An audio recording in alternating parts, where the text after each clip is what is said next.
Magandang araw sa iyo, ma'am. Yes. Anong pangalan, edad, at taga saan? Ako si Ana Faith Hontoria. I'm 24 years old. I'm from Panggan Company, Danao City.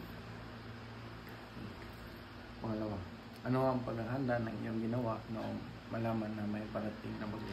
Ang mga ginawa naming paghahanda nung nalaman namin na may parating na bagyo, which is Bagyong Tino, ay pumunta kami ng palengke at bumili kami ng mga kakailanganin namin, mga pagkain, mga canned goods, frozen goods, and iba ba. Bumili din kami ng mga flashlights and battery, and also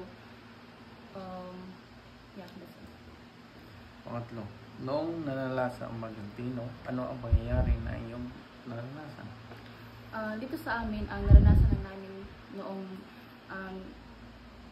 Bagyong Tino ay malakas na hangin at malakas na ulan. Hindi naman kami masyadong nakaranas ng bagyo na hindi katulad ng iba sa Kotkot, which is sobrang nakakuan sila sa baha, and sa Danao also. Pangapat, katapos ng bagyo, ano ang inyong ginawa upang makabangon sa tansya? Ang ginawa namin pagkatapos ng bagyo ay chinek namin ang aming bahay kung may sira ba. And naglinis din kami kasi may mga gamit kaming nilipad ng hangin. Panglima, mayroon bang tulong na naibigay sa inyo ang gobyerno para sa inyong pagsimula?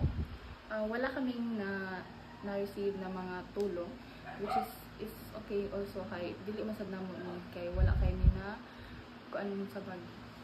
Panganim, ano ang mensahe ninyo sa mga taong nawala ng mahal sa buhay at nawala din ang kanilang bahay? Para sa akin ay nakakalungkot din naman na may mga taong nawala ng bahay at nawala ng mahal sa buhay. And ang mensahe ko lang sa kanila ay sana makabangon na sila at sana Pang-7, ano ang aral na iyong nakuha pagkatapos ng bagyo?